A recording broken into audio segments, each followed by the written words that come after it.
Double engine सरकार मतलब double अत्याचार। आपने नीतीश जी की खूबियां गिनवा रहे हैं कि काफ़ी विकास किया। तमाम ऐसी खबरें भी आती हैं। आप देखिए 4 दिन पहले एक दलित बच्ची के साथ बलात्कार हो जाता है, उनके आरोपियों को गिरफ्तार कर लिया जाता है, लेकिन अस्पताल की जो व्यवस्था है वो इतनी बदहाल है कि बच्ची का दम टूट जाता है। देखिए, सभी जैसा बिहार में ऐसा नहीं है कि अब एक्चुअली होता क्या है कि अचानक अप्रिय घटना हो जाना किसी के साथ भी, ये तो बहुत दुख की बात है। ये तो कोर्ट का मामला है ना। अगर किसी को रिहा किया जाता है और बेल दिया जाता है तो ये न्यायालय की मामला है। जी। ठीक है, तो उसमें उसमें सरकार की क्या है? सरकार का तो कोई गलती क्या नहीं है माहौल ना। है? बिहार की जनता किसके साथ है? तमाम बिहार की जनता कह रही है कि हम मोदी सरकार के खिलाफ हैं। नीतीश जी को वोट देने की स्थिति नहीं है क्योंकि वो नहीं, खुद अगर मानसिक रूप से बीमार है। आपको अगर ऐसा बोल रहा है तो कोई गलत बोल रहा है। केंद्र में भी मोदी जी की ज़रूरत है और बिहार में तो खास करके नीतीश कुमार के अलावा किसी और की सरकार बन ही नहीं सकती है। जो कि सभी युवाओं देख रहे हैं आज कितना डेवलप हो रहा है बिहार में। बिहार को कहां से कहां पहुंचा दिए नीतीश कुमार।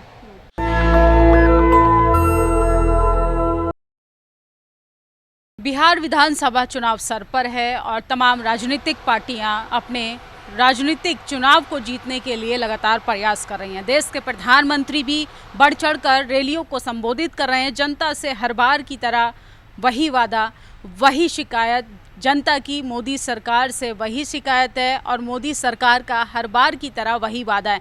मेरे साथ आज खास मेहमान हैं प्रवीण कुमार, जेडीयू के महासचिव। उन्हीं से जानेंगे कि आखिर बिहार में राजनीतिक माहौल क्या है, किसकी सरकार बनेगी, जनता क्या चाहती है, क्या वाकई में जेडीयू ने बदलाव किया। क्योंकि आप देखेंगे लगातार जिस तरीके से खबरें आ रही हैं कि दलितों पर अत्याचार हो रहे हैं, डबल इंजन सरकार मतलब डबल अत्याचार। क्या कहेंगे सर? पहले तो हमारे चैनल में आपका स्वागत है। सबसे पहले नेशनल दस्तक न्यूज़ को धन्यवाद जी जो आपने मुझे समय दिया जी और हमसे पूछताछ किया।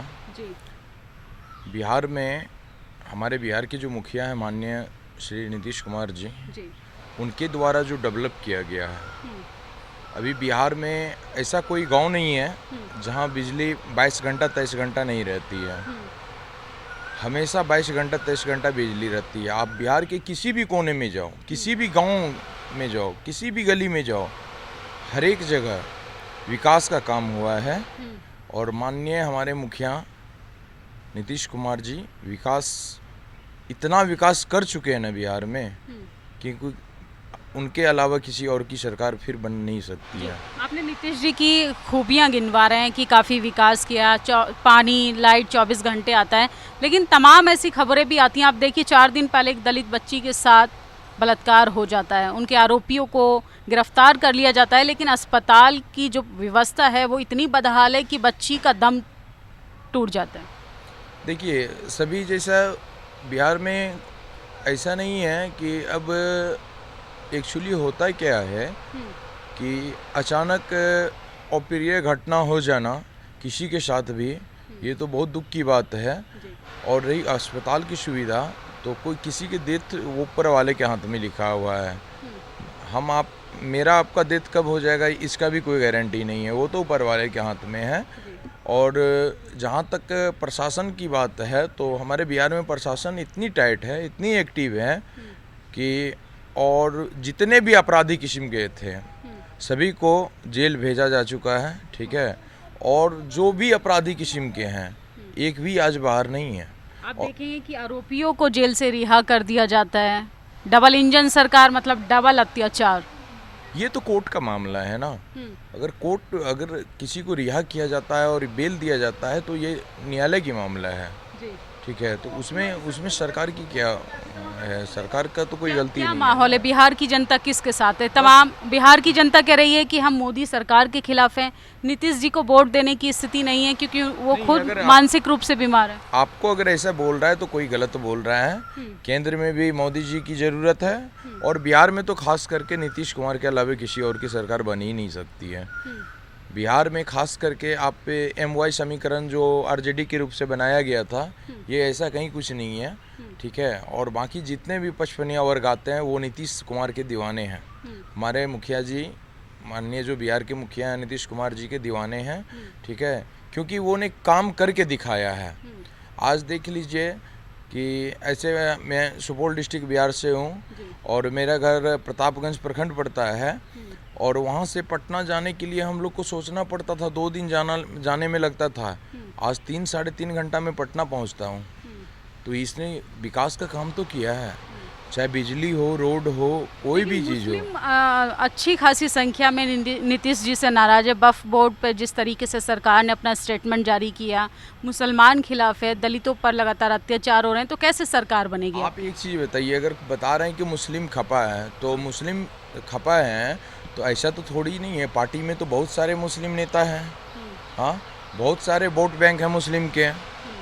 ये अगर कोई बता रहे हैं तो गलत बता रहे हैं। आरजेडी बिहार में नहीं आ सकती है, क्योंकि वो अब उतना तो मैं खोल के नहीं बताना चाहता हूँ आरजेडी के खिलाफ, क्योंकि उसने क्या किया 15 साल में, क्या किया, जंगल राज ला दिया बिहार को बर्बाद करके छोड़ दिया। 15 साल के दरमियान में कितने वैकेंसी निकाले। आज अगर कहीं भी बिहार, आज पुलिस में अगर कहीं भी सबसे ज़्यादा लड़कियां हैं ना, तो वो बिहार में है, बिहार पुलिस में है। और जितने भी अभी IAS IPS जो भी बैंक वगैरह में निकाल रहे हैं ना, अक्सर आप देख लीजिए हर एक स्टेट से ज़्यादा बिहार में है। आप आरजेडी के शासन को जंगल राज बता रहे हैं। विधानसभा के बाहर विधायकों को पीटा गया भयंकर तरीके से, युवाओं पर लाठीचार्ज हुआ, उस पर आप क्या कहेंगे? ये तो नीतीश सरकार के राज में हुआ, ये तो डबल इंजन सरकार था। नहीं, देखिए, पीटा गया। जो कानून का रूल होता है, रूल का कोई उल्लंघन करेगा तो मान के चलिए उसके साथ तो कार्रवाई होगी ना। रूल का कोई खिलाफ करेगा तो उसके साथ तो कार्रवाई होनी है, चाहे हम रहे या कोई भी दुनिया का कोई रहे। जो गवर्नमेंट का रूल है उसके जो विरुद्ध चलेगा तो एकदम वो तो राइट है। जो पाकिस्तान भारत का जो वॉर चल रहा था, उस पर मोदी सरकार से लोगों की काफ़ी नाराज़गी है और आपके जो माननीय मुख्यमंत्री हैं वो उनके साथ गठबंधन में सरकार बनाने जा रहे हैं। या जनता कैसे चुनेगी कि एक तरफ तो आप गठबंधन कर रहे हैं भाजपा सरकार से, दूसरी ओर आप विकास की बात कर रहे हैं? नहीं, पाकिस्तान से जो भी युद्ध का मामला था, तो पाकिस्तान ने जितने भी कार्रवाई किए उससे कई गुना इंडिया ने उस पर कार्रवाई किया है। तीसरा देश आके सीज फायर कर रहे हैं। तीसरा देश सीज फायर कर, उसकी जवाबी कार्रवाई हो रही है कि नहीं हो रही है, ये बताइए पहले। उसकी जवाबी कार्रवाई तो हो रही है। महिलाओं का सिंदूर उजड़ गया, घर घर भाजपा के लोग सिंदूर पहुंचाने का काम कर रहे हैं। ये महिलाओं के सुहाग का मजाक नहीं उड़ाया जा रहा? ये देखिए, अब बॉर्डर है, पाकिस्तान की तरफ से तो सीज फायर किया गया, अनलीगल सीज फायर किया गया, ठीक है। उसका मुंहतोड़ जवाब हमारे जो भी सेना के जवान थे दिए, और जो देश के लिए मिट चुके हैं, क्या समझे, वो तो अब मैं क्या बताऊं, बहुत दुख की बात है, क्योंकि हमारे बहुत सारे वीर जवान शहीद हुए हैं इसमें जी। हाँ, ये तो बहुत काफ़ी दुख की बात है जी। आपने महिलाओं की नौकरियों की बात की, लेकिन युवाओं को भी तो भर भर के नौकरियां दी हैं आरजेडी सरकार ने। नहीं, आरजेडी के रीजन में कहाँ, नीतीश जी के नियुक्ति पत्र दिया उन्होंने। मैं बता रहा हूँ, नीतीश जी के रीजन में जितना टीचर की बहाली हुई, बिहार पुलिस की बहाली हुई, बता दे आरजेडी के रीजन में किसकी बहाली हुई, बता दे। बीपीएससी का पेपर लीक हो जाता है, वो भी डबल इंजन सरकार में। देखिए, ये सब मुद्दा पे बात मैं नहीं करना चाहता हूँ, ठीक है।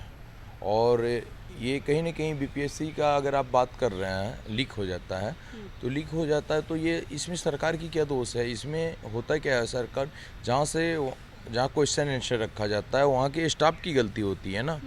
वो स्टाफ करते क्या है कि कोई उसके अगर रिलेटिव मिल गया ऐसे तो लीक कर देते हैं। इसमें सरकार की तो कोई गलती नहीं है ना, तो उसको रद्द करके फिर तो विपक्षी नेता एक गंभीर सवाल उठाते हैं जब चुनाव आता है कि ईवीएम की वजह से आप लोग सरकार बना लेते हैं।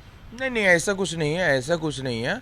और अब की बार आगामी चुनाव में भी भारी बहुमत से सरकार बनेगी, ठीक है, भारी बहुमत से सरकार बनेगी। और हमारे मुखिया माननीय नीतीश कुमार जी फिर से बिहार के मुख्यमंत्री रहेंगे जी।